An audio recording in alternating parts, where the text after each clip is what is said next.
นั้นจะมีแต่ความแช่มชื่นเบิกบานอาตมาได้เทศน์ทำเรื่องหนึ่งชื่อว่ากันธนะกุมารเจ้ากันธนะเนี่ยสู้กับยักษ์ยมทั้งหลายพอยักษ์จะมากินแม่ของตัวเองแม่ก็ร้องว่าลูกอยู่ไหนเดี๋ยวนี้ยักษ์กำลังจะกินแม่เจ้ากันธนะกุมารก็รีบมาจับที่คอยักษ์ยมทั้งหลายไอ้ยักษ์มันก็ดิ้นหลุดในที่สุดก็จับได้ไม้ฟาดใส่เจ้าสุทนะกุมารเจ้าก็หลบเจ้าก็ชักดาบออกมาทีนี้เจ้าก็เงื้อจะฟันไอ้ยักษ์ตนนี้มันก็เอาไม้ฟาดอีกไปถูกดาบแสงวาบร้อนไปทั้งตัวยกยักษ์ก็กลัวตายเลยเข้าไปกราบขอขมาเจ้าสุทนะกุมารนี่ญาติโยมก็สอนให้ยักษ์นั้นละจากการทำชั่วละบาปและหาบบุญก็สอนเรื่องของศีลห้านั่นแหละขอมีศีลห้าศีลแปดอย่าได้ตั้งตัวตั้งตนด้วยความประมาทปาณาอย่าได้ฆ่าสัตว์ตัดชีวิตอย่าได้ทรมานสัตว์เพราะสัตว์ทุกชนิดนั้นย่อมกลัวเจ็บกลัวตายเราก็กลัวเจ็บเราก็กลัวตายเขาก็เช่นเดียวกับเราอธินาทานอย่าได้ลักได้โลภโกงเอาของเขาไม่ว่าจะเป็นที่ดินของบ้านของวัดหรือปัจจัยเงินทองสิ่งของ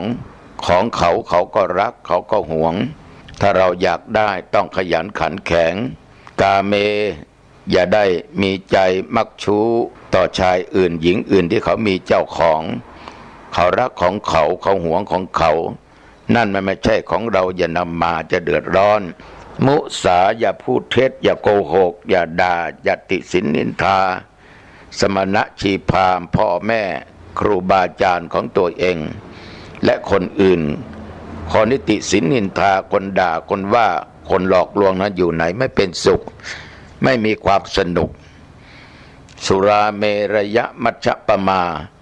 ให้งดเว้นจากการดื่มสุราและเมลัยตลอดสิ่งเสพติดทุกชนิดเพราะมันจะเป็นพิษเป็นภัยต่อร่างกายคนนั้นจะขาดสติจะตั้งในความประมาทปัญญาเบาเต่าตุนคิดอะไรจะไม่ออกก็สอนยักษ์ให้ตั้งอยู่ในความประมาทให้ตั้งอยู่ในศีลในธรรมยักษ์ฟังแล้วก็รับเอาคำสอนแล้วก็มอบน้ำต้นคันธีเป็นน้ำพิเศษน้ำต้นนี้ญาติโยมหดรอคนเฒ่าแก่ไม่ว่าหญิงและชายนั้นนะเท่าขนาดไหนก็จะกลับกลายเป็นเด็กหนุ่มเป็นสาวรุ่นราวอายุ15หยก16ย่อนผมงอกก็จะเป็นผมดำเนื้อหนังมังสังที่เหี่ยวย่นก็จะเต่งตึงผิวพรรณแล้วก็จะมีผิวสดใสผิวพรรณวรรณะดีแม้แต่เสียงก็จะดีไอ้ตอนนี้ตัวเจ้าหนองตองก็อยากได้นะก็หวังใจว่าโยมที่นั่งฟังนี่ก็คงอยากได้แต่น้ำต้นคันธีนี้จะมาคิดดูนะโยมนะโยมสังเกตดูคนที่ไหนมีศีลมีธรรมทำบุญให้ทานฟังเทศฟังธรรมเจริญเมตตาภาวนามาตั้งแต่ต้นนั้นเขาจะมีจิตใจนั้นงดงามมากเพราะเขาไม่โลภไม่โกรธไม่หลงไม่มีกามราคะตัณหาไม่ยึดมั่นถือมั่นเขาปฏิบัติตามศีลกินตามธรรมมีตังก็ทำบุญมีตังก็ใช้จ่ายในทางที่ถูกแต่ทำอะไรไม่ตัวเองเดือดร้อนไม่มีความตึงเครียดใดๆทั้งสิ้นบางคนเราถามอายุเท่าไหร่โยมปีนี้70หลวงพ่อเท่ากับหลวงพ่อโอ้โหดูแล้วมันหนุ่มจังเหมือนคนอายุ30-40กว่าบางคนอายุ80ยังแข็งแรงหูตาดีนะโยมนะเหมือนกับคนอายุ50-60ดูแล้วไม่ถึงนั่นเขาเป็นบุคคลที่มีศีลมีธรรมทั้งอดีตและปัจจุบันฉะนั้นน้ำต้นคันธีกันเนี่ยต้นนี้โยมว่าอาตมาคิดว่าคืออานิสงส์ของการรักษาศีลปฏิบัติธรรมนั่นเองมันก็ไม่เหี่ยวแห้งนะเพราะมันสดชื่นอยู่ตลอดเวลามีผิวพรรณวรรณะดีเปล่งปลั่งดีแล้วทีนี้ญาติโยมทั้งหลายสุทนะกุมารนี้เมื่อยักไอ้น้ำต้นอย่างนี้มานะโยมนะก็ยังบอกว่านี่ให้ท่านไปขุดเอานะจะมีคำหยุดที่พื้นดินเนี้ยมากมายก่ายกองยักษ์ก็ลากลับไปอยู่ที่ของตัวเองเจ้าเดินไปกับแม่ก็ไปขุด ก็ได้คำมาโอ้โหญาติโยมมากมายแก่กองกลับมาที่บ้านเก็บไว้เอามาใช้จ่ายทีละนิดละหน่อยแล้วก็ทำบุญสุนทานแก่คนทุกข์คนยากคนจนข่าวนี้เรื่องลือไปถึงพญาเจ้าบ้านเจ้าเมืองโยมทั้งหลายก็อยากจะรู้ในที่สุดมาก็กล่าวได้ย่อให้โยมฟังนะเมื่อไปพบพญาเจ้าบ้านเจ้าเมืองแล้วท่านถามแกก็บอกในที่สุดก็พญาก็บอกว่าถ้าสามารถขุดเอาต้นตาลยกต้นตาลขึ้นมาได้มันหลุดออกมาได้เนี่ยก็จะมีรางวัลให้เจ้าก็บอกว่าได้ไม่มีปัญหาขอท่านนั้นไปบอกให้ชาวบ้านมาดูพรุ่งก็แล้วกันในพรุ่งนี้ก็แล้วกันยอมทั้งหลายอีกวันหนึ่งโอ้โหชาวบ้านมาเต็มขวงลานเมืองเต็มหมดนะทั้งหญิงทั้งชายทั้งผู้เฒ่าผู้แก่เด็กเล็กพากันมาเต็มหมดเจ้าก็ยกต้นตาลเนี่ยนะยมทั้งหลาย2 ต้นแกว่งไปแกว่งมาชาวบ้านบางคนก็กลัวตาลหล่นลงมาอย่าทิ้งมันนะอย่าทิ้งมันนะบางคนก็ยมทั้งหลายก็ชื่นชมในที่สุดพญาองค์นี้ยมทั้งหลายก็มอบเมืองให้ทั้งแม่ทั้งลูกก็อย่างว่าได้มาอยู่ในเมืองเจ้าก็เอาน้ำต้นกันทีเนี่ยหดหล่อแม่ตัวเองจากหญิงที่เท่าแก่ชราเป็นหญิงไม้ก็เหมือนสาวยมอายุ15-16ก็ยกให้แก่พญาเจ้าบ้านเจ้าเมืองคนนี้นะได้แม่ของตัวเองไปซึ่งไม่ใช่แม่ที่เรียกว่าได้เลี้ยงดูนอโพธิญาณมานะโยมนะที่ไปดื่มน้ำที่ช้างเนี่ยเหยียบไว้นะแล้วก็มีเจ้าสุทนกุมารญาติโยมทั้งหลายข้อนี้ถ้าใครอยากร่ำอยากรวยเนี่ยอาตมาบอกว่าก็อย่าหวังแต่โหยจนเกินไปนะได้โยมจะเกิดความโศยตลอดชาติก็ซื้อบ้างนะแต่อย่าหวังมากบุญบารมีมีมันก็ถูกโยมทั้งหลายแต่อยากมีเงินมีทองมีข้าวมีของหลุมคำอยู่ในจิตในใจของโยมแต่โยมเป็นคนขยันขันแข็งไม่อดไม่อยากโยมอยู่2 คนผัวเมียหัวรับจ้างในวัน400เมีย300ก็700ก็รู้จักแบ่งอันไหนควรซื้อหรือไม่ควรซื้อไหนควรกินไม่ควรกินก็แบ่งไปโยมทั้งหลายทำบุญสุนทานไปแล้วก็เก็บรักษาไว้โยมทั้งหลายหลายปีขุมเงินขุมทองก็เกิดแก่โยมจะทำอะไรก็ได้แต่อย่าได้ประมาทนะมีแล้วอย่าได้จ่ายสุรุ่ยสลายฉะนั้นเงินทองขุมเงินขุมทองไม่อยู่ที่ไหนอยู่ที่ตัวเองดังนั้นว่าโยมจะให้มันเกิดขุมคำไหมเนี่ยนะถ้าเป็นขุมค่ำแล้วไปใหญ่นะต้องเป็นขุมคำอยู่ที่ตัวเองต้องขยันมีวิริยะมีอุตสาหะบากบั่นภาคเพียรนะไม่ย่อท้อไม่ท้อถอยเมื่อเจออุปสรรคปัญหาใดๆโยมก็ไม่ท้อถอยสิ่งเหล่านี้ฝากกับญาติกับโยมนะลองนำไปพิจารณาดูดีๆสังคมนี้โยมทั้งหลายเราอยู่ด้วยกันเป็นหมู่มากมีความเหลื่อมล้ำก็ดังที่เราเคยได้พูดได้ยินได้ฟังกันมาว่าสังคมเนี้ยเหลื่อมล้ำกันฐานะไม่เหมือนกันคนที่มั่งมีสีสุข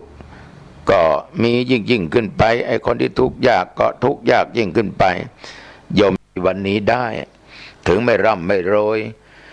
หรือมีฐานะหรือได้ทำการทำงานก็เพราะท่านทั้งสองให้ชีวิตมาให้อนาคตเรามาเราจึงมีวันนี้ฉะนั้นก็ขอให้ทุกท่านที่เป็นลูกนั้นจงเข้าใจถึงพ่อแม่จะแบ่งทรัพย์สมบัติให้ไม่เสมอกันนั้นเพราะมีความรักธรรมยิ่งกว่าชีวิตโยมต้องระมัดระวังอยู่กับคนหมู่มากถ้าโยมเป็นหัวหน้าเป็นประธานทำงานในตำแหน่งหน้าที่อะไรก็ตามนะอย่าไปกลัวอิทธิพลเหมือนเขาเอาลูกไปบวชที่วัดหลายคนก็พูดว่าพ่อมันเป็นกำนันนะพ่อมันเป็นเจ้าหน้าที่ตำรวจเป็นผู้กำกับพ่อมันเป็นนายอำเภอเป็นหลานผู้ว่า ไปอยู่วัดนะจะเป็นลูกใครหลานใครเนี่ยเราไม่คิดหรอกถ้ามาอยู่ไม่ใช่ลูกเขามันลูกเราทั้งหมดจะดีจะชั่วจะยากจะจนจะมั่งมีพ่อแม่จะมีอิทธิพลขนาดไหนเราจะไม่ได้เราจะไม่นำมาคิดเด็ดขาดเหมือนกับมีลูกคนหนึ่งเข้ามาบวชก็บวชไม่นานบวชเดือนเดียวลูก นั้นเป็นลูกของอาจารย์เป็นผอ.โรงเรียนมัธยมโรงเรียนหนึ่งบางคนก็มาบอกหลวงพ่อนี้เขาเป็นลูกผอ.นะแม่เขาก็เป็นอาจารย์นะอาตมาก็ยินดีด้วยที่เด็กคนนี้พ่อแม่เป็นทั้งผอ.เป็นทั้งอาจารย์นะแต่มาอยู่วัดนี้ก็เป็นลูกของอาตมาภาพนะเอาถ้าเต็มใจจะบวชก็ต้องฟังต้องปฏิบัติตามกฎตามกติกาของทางวัดนะโยมทั้งสองว่าไงนะต้องมาอยู่วัดต้องอยู่ตามกฎกติกาตามระเบียบของทางวัดถ้ายินยอมอย่างนี้ก็จะบวชให้ไม่ยินยอมก็ไม่บวชนะโยมทั้งสองก็เข้าใจไม่มาก้าวก่ายใดๆทั้งสิ้นฉะนั้นอิทธิพลมืดบางอย่างนี้โยมทั้งหลายถ้ามันเกิดขึ้นโยมไม่ต้องกลัวโยมไม่ต้องกลัวถ้าเราทำถูกเสียอย่างเราไม่ต้องกลัวอิทธิพลไม่ต้องกลัวความมืดเราต้องยึดเอาเรื่องของศีลธรรมเป็นใหญ่นะยึดเอาเรื่องของศีลธรรมเป็นใหญ่เนี่ยเรื่องอคติทั้งสี่นี่โยมทั้งหลายถ้าโยมสามารถไม่ให้มันเกิดในจิตในใจโยมได้โยมจะเป็นผู้ใหญ่ที่เขาเคารพนับถือมากแม้แต่เขาจะเป็นลูกน้องของเราวันนี้เขาไม่เข้าใจวันข้างหน้าเขาจะเข้าใจเขาจะเสียดายเราจากโลกนี้ไปเขาจะได้คิดถึงเราแต่ถ้าเรามีอคติจริงๆนั่นเพราะรักเพราะชังเพราะหลงเพราะกลัวภัยกลัวอิทธิพลนั้นโยมทั้งหลายมันจะเป็นจุดหนึ่งที่ทำให้คนทั้งหลายนั้นได้เล่าขานกันว่าเราเป็นคนไม่ดีไม่มีปัญญาเป็นคนโง่อันนี้ตุเจ้าเขาฝากไว้เราไม่ลำเอียงนะดีที่สุดคุณสมบัติ4ประการนี้คนทุกคนจำเป็นต้องมีนะมิฉะนั้นโลกนี้ก็จะวุ่นวายโยมทั้งหลายที่มันวุ่นวายทุกวันก็เพราะไม่มีธรรมะ4ข้อนี้แหละมีแต่ความลำเอียงโดยเฉพาะผู้นำทุกท่านจะต้องปลูกฝังคุณธรรมคุณสมบัติดังกล่าวนี้ให้เกิดขึ้นมีในใจตนอย่างเต็มเปี่ยมเพื่อไม่ให้เป็นที่ติฉินนินทาในภายหลังนะจะไม่ให้เขาได้ว่ากล่าวเราเป็นคนอย่างนั้นเป็นคนอย่างนี้เป็นคนไม่น่าไว้วางใจเป็นคนเห็นแก่ตัวเห็นแก่อามิตรสินจ้างเนี่ยและโยมฟังแล้วมันจะคิดยังไงโยมจะมีความสุขหรือผู้ใดไม่ละเมิดความยุติธรรมเพราะความรักความชังความโง่เขลาและความกลัวยศของผู้นั้นย่อมเด่นดุจดวงจันทร์เปล่งแสงสว่างในข้างขึ้นทุกค่ำคืนจำไว้นะโยมผู้ใดไม่ละเมิดความยุติธรรมเพราะความรักความชังความโง่เขลาและความกลัวยศของผู้นั้นย่อมเด่นดุจดวงจันทร์เปล่งแสงสว่างในข้างขึ้นทุกค่ำคืนดวงจันทร์ในวันเพ็ญมันจะสว่างสวัยจ้าไปหมดโยมทั้งหลายไม่มีก้อนเมฆมาบังไม่มีอะไรมาปิดมาบังนะโยมทั้งหลายโยมถ้าไม่มีอคติดังนี้ท่านก็บอกว่าเหมือนเราเป็นดวงจันทร์นะจะมีแสงสว่างขึ้นยศถาบรรดาศักดิ์ที่มีก็จะได้ขึ้นไปตามตำแหน่งและหน้าที่เพราะเราเป็นคนดีนะลูกน้องนั่นแหละจะเป็นผู้ผลักดันประพฤติตามธรรมคือการประพฤติปฏิบัติตนตามธรรมที่ตนได้รู้ได้เห็นตามคำสอนของพระสัมมาสัมพุทธเจ้าที่ท่านได้สอนไว้ฝึกฝนอบรมตนเองให้รู้คุณธรรมทำให้ตัวสูงขึ้นประณีตขึ้นตามลำดับได้แก่การปฏิบัติตามหลักกุศลกรรมธรรมบท10ประการคือหลักกุศลกรรมบท10ประการนะโยมทั้งหลายก็เคยได้พูดให้โยมฟังมามากต่อมากใน10ข้อนั้นนะเช่นว่าเว้นจากการฆ่าสัตว์เว้นจากการลักทรัพย์เว้นจากการประพฤติผิดในกามเว้นจากการพูดเท็จเว้นจากการดื่มของมึนเมาทุกชนิดเว้นจากการส่อเสียดเว้นจากการพูดคำหยาบเว้นจากการพูดเพ้อเจ้อไม่โลภอยากได้ของเขาไม่พยาบาทปองร้ายเขา ไม่เห็นผิดจากทำนองครองธรรมเรื่องทำไม่ทำนั้นนะมันอยู่ที่ศรัทธาอยู่ที่เจตนาของเราถ้าเราพร้อมที่จะทำจะมากจะน้อยก็อยู่ที่ตัวเฮาบ่พร้อมก็บอกตรงๆว่ายังไม่พร้อมนะสาธุขออนุโมทนาร่วมนะทำจิตใจของเฮาให้สดชื่นให้มันสดชื่นเบิกบานจิตใจใสสะอาดบ่มีอันใดมาแปดเปื้อนในด้านจิตใจโอ้โหโยมถ้าจิตใจมีสิ่งบดีมาแปดเปื้อนมันจะมัวจากสีเทามันจะกลับกลายเป็นสีดำมันจะเป็นอกุศลกรรมกรรมที่บดีน่ะจะเกิดขึ้นฉะนั้นโยมบ่ต้องไปค้ำเครียดบ่ต้องไปกึดว่าไปที่ไหนก็เจอบกบุญไปที่ไหนก็เจอบกบุญก็บ่ต้องคิดนะโยมนะทุกอย่างมันก็จะผ่านไปเองด้วยดีอย่างถ้ามันมีต้นเหตุเนี่ยโยมทั้งหลายมันก็จะมีมาอย่างเงี้ยตลอดแต่ว่าต้องเป็นเหตุที่ดีมูลเหตุที่ดีสมัยพุทธกาลนั้นองค์สมเด็จพระสัมมาสัมพุทธเจ้าของพวกเรานิยมเวลานั้นพระองค์เสด็จประทับอยู่ณวัดเชตวันนครสาวัตถีมีพระภิกษุเจ้าเมืองพวกหนึ่งเนี่ยประมาณ30 รูป30 ตนมีปฏิปทาในการเลื่อมใสเคารพนอบน้อมต่อพระพุทธองค์เพราะรู้ว่าพระพุทธเจ้านั้นปฏิบัติในศีลในธรรมอย่างเคร่งครัดเขาเหล่านี้มีความเคารพมีปฏิปทาดีต่อพระพุทธองค์ก็ชวนกันแหละโยมพากันไปเฝ้าพระพุทธเจ้าซึ่งเวลานั้นพระพุทธองค์ก็จำพรรษาอยู่เมืองสาวัตถีแต่ว่าการไปนั้นมันจะมีรถยนต์อย่างมาเดียวนะโยมเนาะมันจะมีรถยนต์อย่างมาเดียวถ้าเป็นอย่างมาเดียวนี่ก็วันเดียวก็ถึงกำเดียวนะอันนี้โอ้โหต้องเดินทางโดยหนทางอันยากอันแสนลำบากเตียวไปได้หลาย10 กิโลญาติโยมบางเตื้อก็ฝนตกบางทีก็เป็นขี้เปอะบางทีก็แดดออกอุตส่าห์เตียวไปผ้าที่นุ่งที่ห่มมาก็ขาดวิ่นมัวหมองเศร้าหมองพอไปถึงเมืองสาเกต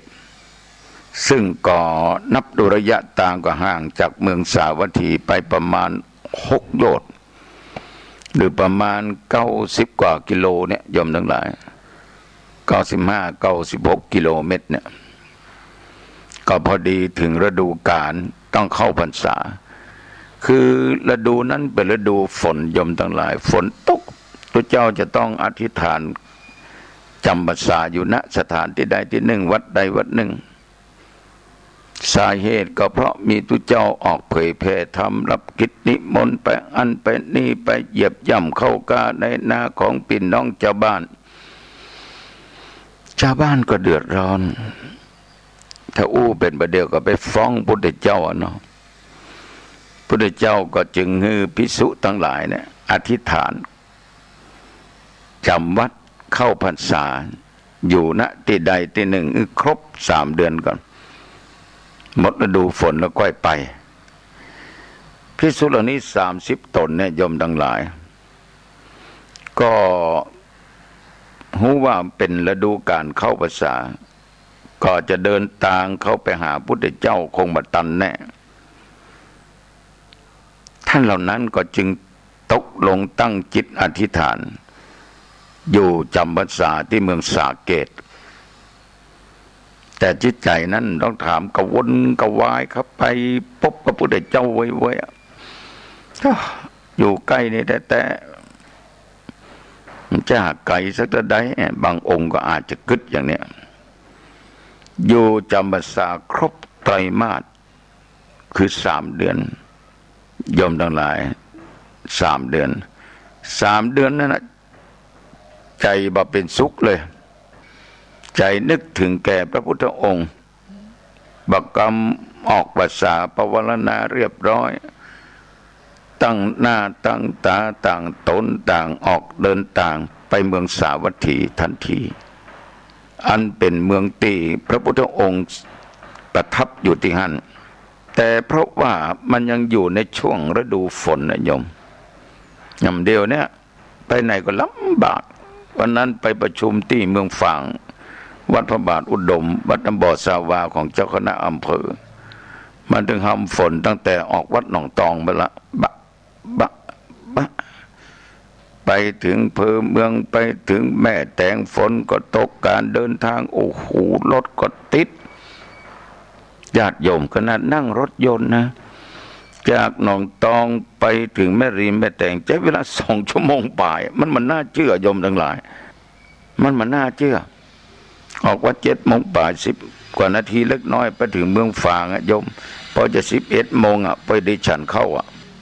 ในเหตุการณ์ต่างๆก็เกิดขึ้นกลางทางรถแฉลบลงข้างทางพลิกคว่ำก็มีเกิดอุบัติเหตุกันก็มีแต่ในสมัยนั้นพระสงฆ์ท่านเหล่านี้ออกภาษาแล้วปวารณาออกแล้วก็เดินทางล่ะเพื่อจะไปเฝ้าพระพุทธองค์คนทางมันก็ยากฝนก็ตกมีก็ขี้เปอะขี้ยังก็เหยียบย่ำกันไปจีวรสบงก็เปื้อนไปด้วยขี้เปอะขี้ดินตัวก็เปียกไปด้วยน้ำฝนโยมทั้งหลายโดยความวิริยะอุตสาหะโดยความที่เรียกว่ามีปฏิปทาตั้งอกตั้งใจจะไปกราบไปไหว้พระพุทธองค์ท่านเหล่านี้ก็จึงเดินทางไปถึงเชตวัน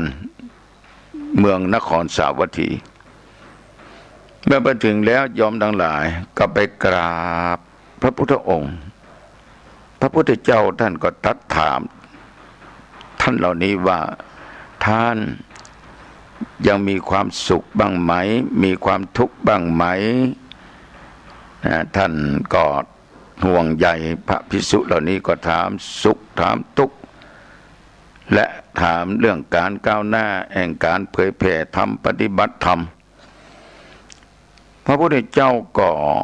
สอบถามภิกษุเหล่านี้ท่านเหล่านั้นก็กราบทูลพระพุทธองค์ทรงทราบถึงความลำบากต่างๆนานาในการเดินทางจนเปียกปอนจนผ้านั้นแปดเปื้อนไปด้วยโคลนด้วยเปอะด้วยดินอย่างพระพุทธองค์ก็มองถึงความลำบากของภิกษุเหล่านั้นโยม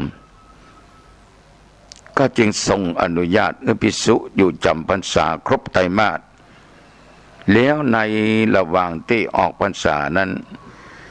สามารถรับผ้ากฐินได้ภิกษุที่ได้ทำพิธีการกฐินท่านบอกว่าตัวเจ้าตนใดก็ตามประจำเพราะการทอดกฐินเนี่ยเป็นสังฆทานนะโยมนะบ่ได้จำเพาะเจาะจงว่าพระไตรเนี่ยจะต้องทานแก่ตุเจ้าตนนั้นตนนี้ตัวเจ้าเปิ้นจะดูกันว่าองค์ใดควรบ่ควรโยมก็เอาผ้าไตรจีวรเนี่ยไปวางตรงหน้าตัวเจ้าตนได้ก็ได้แล้วก็เปิ้นจะมีการอุปโลกกันคือจะคำมั่นสัญญาว่าจะยกแก่ภิกษุตนใดตนหนึ่งเป็นผู้ครองแล้วจะได้การกฐินท่านบอกว่าพระสงฆ์ท่านเหล่านั้นที่อยู่จำพรรษานั้นตนได้ครองผ้ากฐินเนี่ยโยมโอ้โหมีอานิสงส์เยอะมีอานิสงส์เยอะมีข้อยกเว้นถึง4-5 อย่างด้วยกัน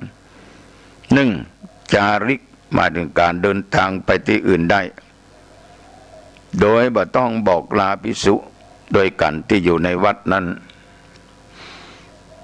ยมออกจาริกศีลธรรมไปทุกคนทุกแห่งได้เนี่ยมันมีสิทธิพิเศษด้วยนะแต่มีอภิสิทธิ์ด้วยนะเนาะก็จะไปจาริกศีลธรรมที่ไหนก็บ่ต้องบอกลาแก่ภิกษุ2 เวลาจาริกไปในที่อื่นได้โดยบ่ต้องนำผ้าไตรจีวรไปครบชุดจะเอาสังฆาติไปก่อนได้เอาไปก็ได้นะผ้าปาดไหลนะเอาไปก็ได้เอาไปก็ได้3ฉันคณะโพธิได้อันนี้ก็ญาติโยมก็ถามว่าไอ้อย่างฉันคณะโพธิก็หมายความว่าเมื่อมีญาติโยมตายกตายิกายิงก็ตามใจก็ตามนิมนต์รับอาหารโดยระบุชื่ออาหารว่าวันนี้มีผักกาดจอเนอมีจิ้นทอดเนอมีน้ำพริกอ่องเนอนะมีต้มข่าเนอนะอันนั้นทว่าเนาะภิกษุตั้งแต่4 รูปขึ้นไปรับเลี้ยมานั่งฉันรวมกันเป็นหมู่คณะได้บพิตรนั่งรวมกันฉันเป็นหมู่เป็นคณะได้บพิตรเนี่ยอานิสงส์4เก็บอติเรกจีวรไว้ได้ตามต้องการคำว่าอติเรกจีวรเนี่ยโยมทั้งหลายก็หมายถึงผ้าจีวรนอกจากพระไตรที่เป็นผ้ากฐินที่ญาติโยมตาลนั่นนะตุเจ้าเปิ้นก่อกรานกฐินเรียบร้อยทำลายผ้าเสียสีไปเรียบร้อยทีนี้ก็อานิสงส์สามารถเก็บอติเรกจีวรได้สมมุติว่ามีญาติโยมมาทอดกฐินกันนะคนนั้นก็ขัดตานคนนี้ก็ขัดตานโยมก็มาตานตุเจ้าจะเป็นผ้าผืนใดผืนหนึ่งก็ดีเป็นไตรก็ดีตุเจ้าสามารถเก็บได้ในที่นี้ยังมีนิสงส์จีวรเกิดขึ้นในวัดนั้นหมายความว่ามีจีวรมีอย่างยมมาถวายแต่ภิกษุมีสิทธิ์ในการส่วนแบ่งอันนี้ก็ดังได้อุญาติโยมว่าถ้ามีศรัทธาน้อมนำจีวรมาถวายก็รับได้ตามสิทธิ์เท่าเทียมกับภิกษุตนอื่นๆเพื่อนฮ้องว่าอติเรกลาภหรืออติเรกลาภลาภอันพิเศษเหมือนนางวิสาขามหาบาสิกาโยมทั้งหลายได้ทำมาแล้วก็นางได้ทราบจากพระบรมพุทธานุญาตและได้ผ้ากฐินเป็นตาลเป็นคนแรกนางวิสาขานี่นะโยมนะนางวิสาขามหาบาสิกานี่ตอดกฐินเป็นคนแรกญาติโยมในชีวิตเนี่ยโยมได้ตอดกฐินหรือยังตอดกฐินหรือยังกฐินนั้นเมื่อเราจะแยกประเภทใหญ่ๆมี2มีกฐินหลวงกับกฐินลาภคือเป็นกฐินที่เสด็จพระราชดำเนินกฐินหลวงนั้นได้มีการเปลี่ยนแปลงไปตามภาวะของบ้านเมืองบางครั้งพี่น้องประชาชนบริษัทห้างร้านมีจิตศรัทธาเจริญรอยตามพระราชศรัทธาของพระเจ้าแผ่นดินและได้รับพระมหากรุณาธิคุณถวายผ้ากฐินตามควรแก่ฐานะกฐินหลวงปัจจุบันจึงได้แบ่งออกเป็นประเภทพี่น้องญาติโยมอย่างเราจะหันได้วัดหลวงเนี่ยอย่างวัดพระสิงห์วัดเจดีย์หลวงวัดสวนดอกเนาะวัด7 ยอดวัดศรีโสดาวัดพระธาตุเจ้าศรีจอมทองพระธาตุดอยสะเก็ดวัดตาตอนเนาะหลายวัดที่เป็นพระอารามหลวงก็จะมีห้างร้านบริษัทหรือว่าบุคคลนั้นบุคคลนี้นำเอาผ้ากฐินจากในหลวงหรือพระเจ้าแผ่นดินเนี่ยมาทอดถวายตามฐานะของตัวเองยังมีประเภทหลายอย่างเรื่องกฐินที่กำหนดเป็นพระราชพิธีหรือเรียกว่ากฐินเสด็จพระราชดำเนินนั่นนะเป็นกฐินที่พระบาทสมเด็จพระเจ้าอยู่หัวพระองค์ท่านจะเสด็จพระราชดำเนินไปถวายผ้าพระกฐินโดยพระองค์เองหรือพระเจ้าแผ่นดินจะทรงพระกรุณาโปรดเกล้าพระบรมวงศานุวงศ์องค์ใดองค์หนึ่งก็ดีหรือว่าองค์ขมนตรีตัวแทนของพระองค์หรือที่สมควรเป็นผู้แทนพระองค์นำผ้ากฐินพระราชทานไปทอดถวายณพระอารามหลวงที่สำคัญในกรุงเทพมหานคร ส่วนต่างภูมิภาคราชการก็รับและกำหนดขึ้นก็มีหลายวัดนะมี10 กว่าวัดกันแต่กฐินเนี่ยโยมทั้งหลายยังมีอีกชื่อนึงว่ากฐินต้นกฐินต้นนี่หมายถึงกฐินที่พระเจ้าแผ่นดินเสด็จพระราชดำเนินไปถวายผ้ากฐินแต่วัดที่ไปนะพระองค์เกิดศรัทธาวัดนั้นหรือเจ้าอาวาสวัดนั้นหรือพระในวัดนั้นแต่บัดใจวัดหลวงบัดใจวัดหลวงและพระองค์ก็เสด็จไปอย่างบ่เป็นทางการบ่เป็นราชพิธีแต่เป็นการบำเพ็ญพระราชกุศลส่วนพระองค์เหมือนพระเจ้าเป็นดินเนี่ยเป็นมีใจก็ตอดกฐินวัดนั้นวัดนี้บัดใจพระอารามหลวงเนาะสมมุติไปวัดหนองตองก็ดีไปวัดของโยมทั้งหลายก็ดีซึ่งเป็นวัดน้อยๆธรรมดานายหลวงเปิ้นเกิดศรัทธาขึ้นเสด็จไปโดยพระองค์เองอันนี้โยมทั้งหลายเป็นกฐินต้นกฐินพระราชทานเป็นกฐินที่พระเจ้าแผ่นดินทรงพระราชทานผ้าของหลวงเพื่อแก่ผู้ที่กราบบังคมทูลขอพระราชทานไปถวายยังวัดหลวงต่างๆอย่างศรีโสดากาอย่างสวนดอก7 ยอดเนี่ยวัดประสิงห์วัดเจดีย์หลวงเนี่ยนะนอกเหนือจากวัดที่สำคัญ16 วัดที่เปิ้นกำหนดไว้เหตุที่มีกฐินพระราชทานเพราะปัจจุบันเนี่ยวัดหลวงมีจำนวนนักย่อมทั่วประเทศอันมีนักเชียงใหม่ก็มีจัดหลายนะจึงเป็นโอกาสหน่วยงานกระทรวงทบวงกรมต่างๆตลอดจนคณะบุคคลต่างๆที่สมควรขอพระราชทานผ้าพระกฐินไปถวายได้เขาจะหันได้หลายวัดก็เป็นวัดธรรมดานะไม่ใช่วัดใหญ่วัดโตอย่างนะก็บอกว่าได้รับกฐินพระราชทานพระไตรโดยการนำของคนนั้นคนนี้ส่วนมากส่วนใหญ่ก็คือกฐินที่หน่วยงานข้าราชการนำไปทอดทั้งนี้ผู้จะรับพระราชทานผ้ากฐินไปถวายณวัดหลวงวัดใดต้องติดต่อไปยังกรมการศาสนากระทรวงวัฒนธรรมหรือสำนักงานวัฒนธรรมจังหวัดหรือวัดหลวงที่ต้องการเป็นเจ้าภาพตามระเบียบเพื่อเป็นการจองไว้ก่อนอันนี้หน่วยงานเพื่อมาจองไว้แต่ต้องผ่านสำนักงานพุทธสำนักงานวัฒนธรรมแล้วจะมาจองไว้อย่างไปจะตอดวัดประสิงห์เพื่อก็ไปจองไว้ก่อนอันนี้เป็นกฐินพระราชทานนะมีกฐินราชหมายถึงกฐินที่ราษฎรหรือพี่น้องประชาชนผู้ที่มีจิตศรัทธาเป็นบุญเป็นกุศลนำผ้ากฐินของตนไปถวายตามวัดต่างๆยกเว้นวัดหลวงและจะมีชื่อเรียกต่างๆนานาตามลักษณะการทอดนั้นโยมทั้งหลายอันนี้อย่างวัดหนองตองเนี่ยวันที่12นี่ก็บ่ได้เป็นกฐินผ้าพระราชทานได้ทั้งสิ้นก็พี่น้องประชาชนนั้นนะท่านผู้มีจิตศรัทธาอยากจะทอดผ้ากฐินก็เลยรับเป็นเจ้าภาพก็ไปจองไว้บอกไว้ว่าท่านพระครูปีนี้ผมเขากับหมู่ญาติพี่น้องคณะจะนำกฐินมาทอดนื้อเขารับทราบแล้วก็จดไว้นะอันนี้เป็นกฐินราชหรือมหากฐินก็เป็นกฐินที่บรรดาพ่อแม่พี่น้องนำไปทอดวัดใดวัดหนึ่งที่ตัวเองศรัทธาที่เรียกว่าเป็นมหากฐินเนี่ยมันหลายหน่วยงานแล้วก็มีหลายคนร่วมกันมหาคือยิ่งใหญ่แล้วเนาะ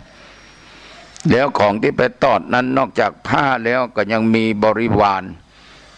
ที่ประกอบองค์กฐินเช่นว่าเครื่องอุปโภคบริโภคของพระภิกษุสงฆ์หมอนกาไม้กวาดกาจอบเสียมอาหารยาต่างๆตลอดจน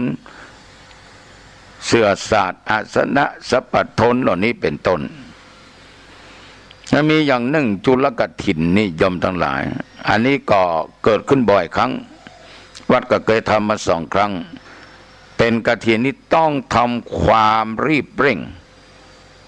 ต้องเริ่มตั้งแต่การปั่นฝ้ายทอดได้เป็นผ้าตัดผ้าเย็บผ้าเป็นจีวรผืนใดผืนหนึ่งตลอดจนย้อมสี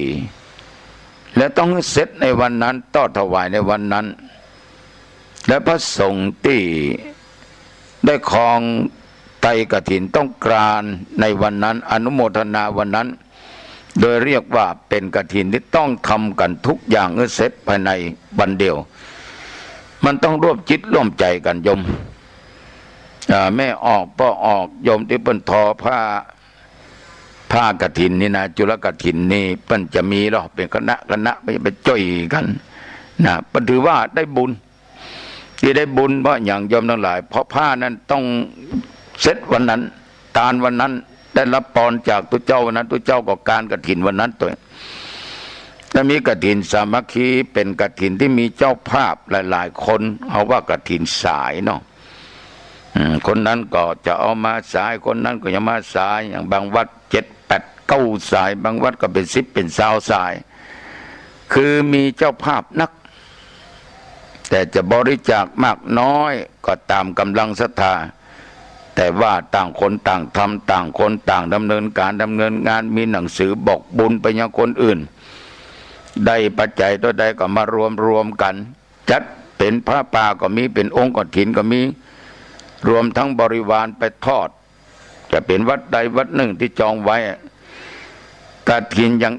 ชนิดนี้นิยมทำกันนะในยุคปัจจุบันเนี่ยนิยมทำกันน้องตองนี่ก็มีเจ้าภาพเป็นเก้าอย่างคนก็นั้นกับคนนั้นมาห่วมคนนี้มาห่วมยอมทั้งหลายการทอดกฐินยุคปัจจุบันนี่ก็ยังมีปัจจัยหรือสตางค์เนี่ยเป็นตัวที่สำคัญอย่างหนึ่งเพราะว่าปัจจัยนี้จะได้นำไปทนุบำรุงวัดเช่นว่าวัดเปิ่นสร้างวิหารสร้างโบสถ์สร้างศาลาสร้างกำแพงสร้างกุฏิสร้างพระธาตุเจดีย์สร้างใหม่หรือว่าจะบูรณะปฏิสังขรณ์ก็อาศัยปัจจัยจากการทอดกฐินของญาติของโยมเนี่ยเป็นทุนในการสร้างในการบูรณะปฏิสังขรณ์ถาวรวัตถุนั้นๆให้สำเร็จกฐินสามัคคีปีนี้เกิดขึ้นนักต้องขออนุโมทนาขอบใจและมีกฐินตกค้างหรือกฐินโจรกล่าวคือในท้องถิ่นที่มีวัดนักอาจจะมีวัดตกค้างบ่มีไผไปจองไปทอดก็จึงมีศรัทธาเสาะหาวัดแล้วก็นำกฐินไปทอดซึ่งมักจะเป็นวัดใกล้สิ้นเทศกาลกฐินหรือวันสุดท้ายจึงเรียกกันว่ากฐินตกค้างหรืออาจเรียกว่ากฐินโจรเพราะกิริยาอาการที่ไปทอดเหมือนก็คนหูเนื้อหูตัวบอกกล่าวล่วงหน้าหูแต่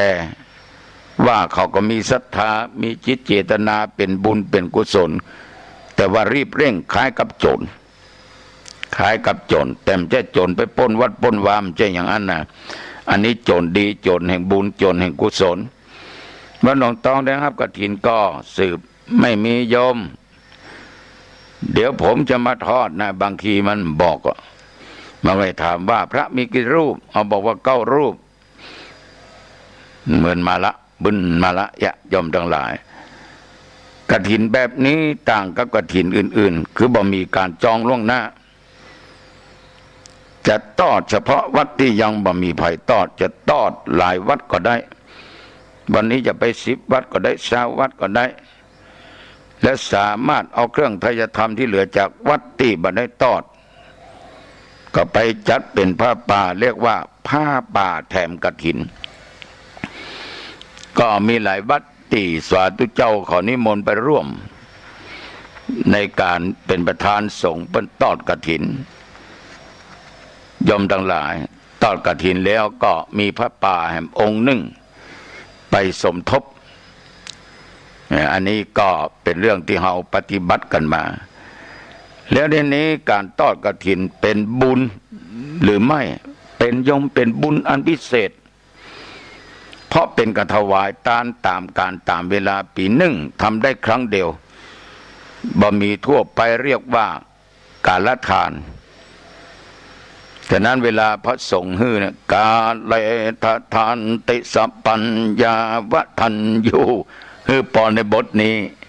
เพราะมันเป็นกาลทานตามพระธรรมวินัยกำหนดไว้คือว่ากำหนดเวลาถวายมันจำกัดเพียง1 เดือนต่ออันหลังจากออกพรรษาแล้ว1 วันไปถึงเดือนยี่เป่งเนี่ยยอมทั้งหลายคือแรมค่ำเดือน11ถึงขึ้น15ค่ำเดือน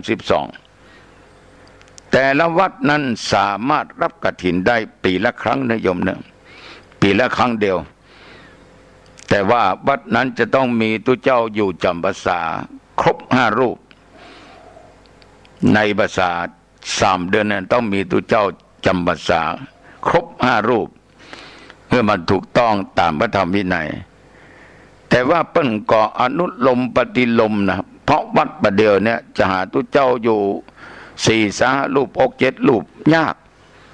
นอกจากวัดใหญ่ๆในเมืองวัดตมานี่อย่างแค่น้อยมีอยู่9 รูปด้วยกันแต่วัดใดที่บ่มีตุเจ้า5จะต้องนิมนต์พระสงฆ์จากวัดอื่นๆมาร่วมพิธีกรรมเมื่อมันครบ5 รูป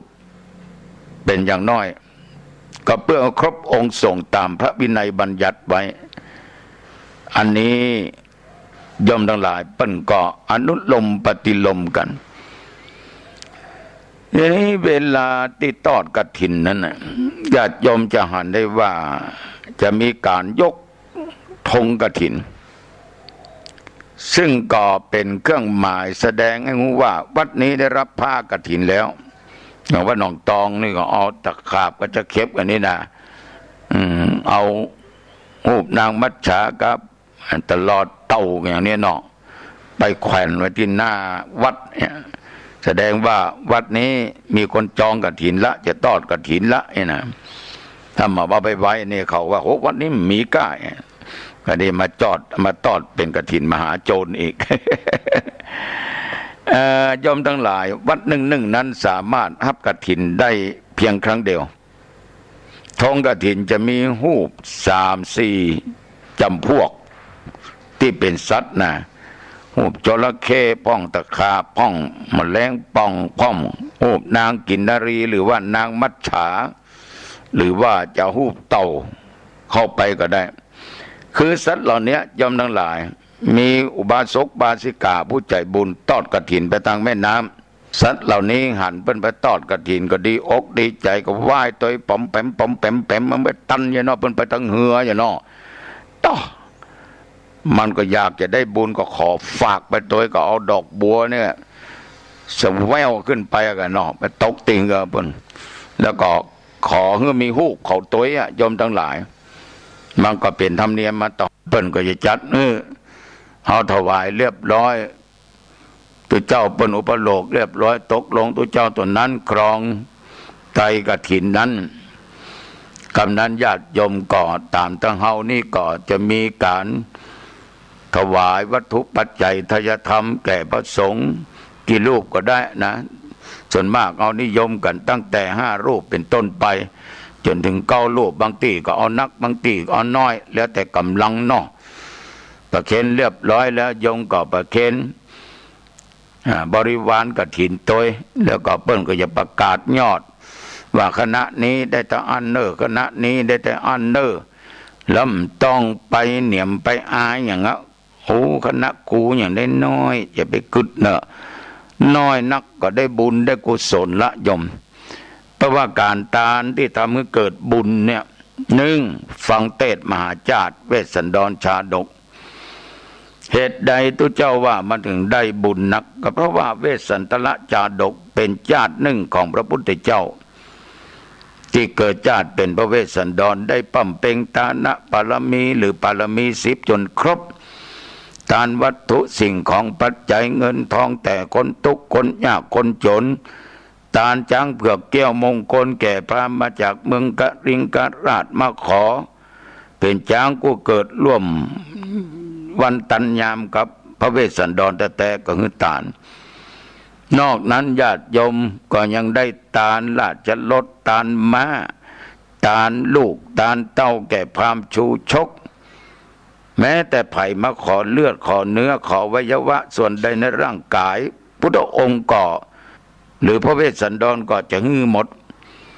จนว่าพระอินทร์เนี่ยยอมทั้งหลายหูว่าถ้าไผ่มาขออนางบัตทีเนี่ยพระเวสสันดรจะฮื้อตาลแล้วก็ไม่ได้คืนละพระนางบัตทีเนี่ยปฏิบัติปัดปูเป็นกู้เสริมสร้างบารมีตัวกันมาหลายภพหลายชาติ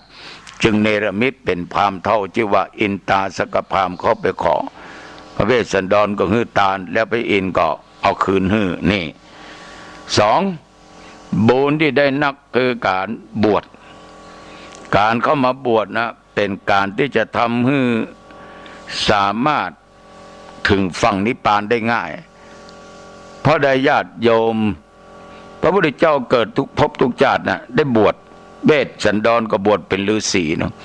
ปั้มเป่งปารมีธรรมเกิดมาเป็นเจ้าชายสิทธัตถะก็ออกบวชเนาะจึงได้ตรัสรู้เป็นพระพุทธเจ้าเมื่อมีพระชนมายุครบ35 ปีเผยแผ่ธรรมะอย่างได้แห่ง45รวม80 ปีก็ดับขันธ์ปรินิพพานไปตัวโยมทั้งหลายการบวชดีนะ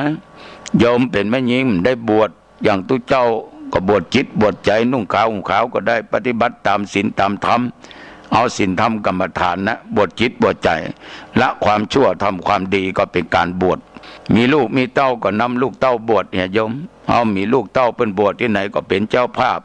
อนุโมทนากับเปิ้นก็ได้ชื่อว่าเฮาได้ลูกเต้าบวชหรือเฮาได้บวชเช่นเดียวกันการต้านโกยสลากนี่ก็เข้าท่า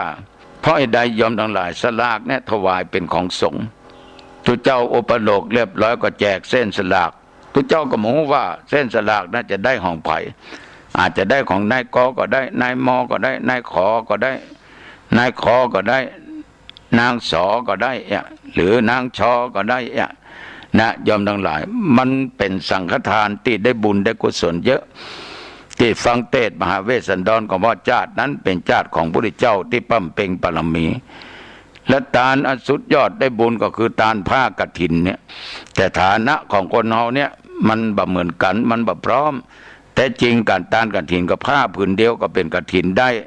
แต่เฮาทั้งหลายก็ตั้งเป้าว่าวัดนั้นก่อสร้างจะต้องมีอย่างอันบอกบุญกันไปเมื่อเฮาบ่สามารถทำคนเดียวได้เฮาก็ร่วมเปิ้นมาแจกซองมาอย่างก็มันต้องไปบ่นมันต้องไปเดือดต้องไปจมไปว่าอย่างสาธุเวลาวันเปิ้นตาลน้องก็ไปกินไปตาลห่วมเปิ้นกล่าวคำถวายผ้ากฐินน้องก็กล่าวโดยเปิ้นก็เหมือนกับเฮาตาลลูกหอม100 บาทหอม20 บาทน้องก็ได้ตาลผ้ากฐินด้วยเปิ้นจะไปกล่าวสิ่งที่มันบ่เป็นบุญเป็นกุศล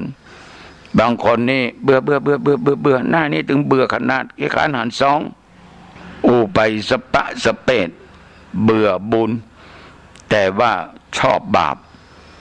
ยอมทั้งหลายบางคนตานแบบทิ้งขว้างไปแต่ว่าก็ใส่ไปละเช้าวันนี้มันเช้าไม่ให้มัน2งั้นเนี่ยยอมทั้งหลายมันค่เหมาะมันค่ละเหมือนกับทิ้งกับขว้างเวลาตานจะน้อยจะนักมันบ่สำคัญอยู่ที่เจตนาศรัทธาเหมือนญาติโยมพากันไปวัดต้องบางคนก็โทรไป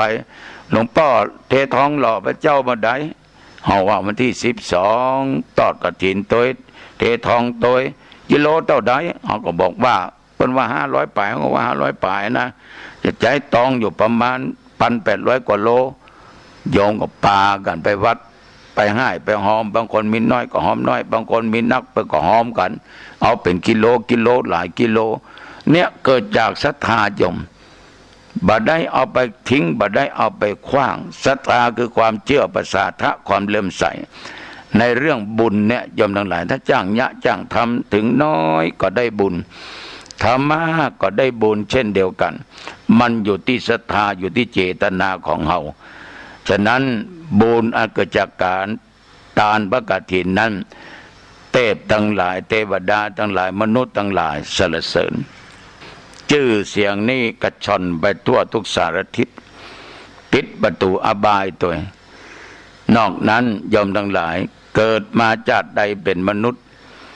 ความทุกข์ความยากความอดกั้นยากจะบังเกิดขึ้นมีมา แล้วก็จะได้พบศาสนาของพระสิริยะเมตไตรตัวสัพปิติโยวิวัจจันตุสัพพะโลโกวินัสตุมาเตภวะตวนตรโยสุขีติกายุโกภวะอภิวาตานะสีลิสานิจังวุตาปัจจายิโนจตารโรธรรมาวัฏฐันติอายุวันโนสุขังพลังเจริญพรข่าวสารเพื่อการประชา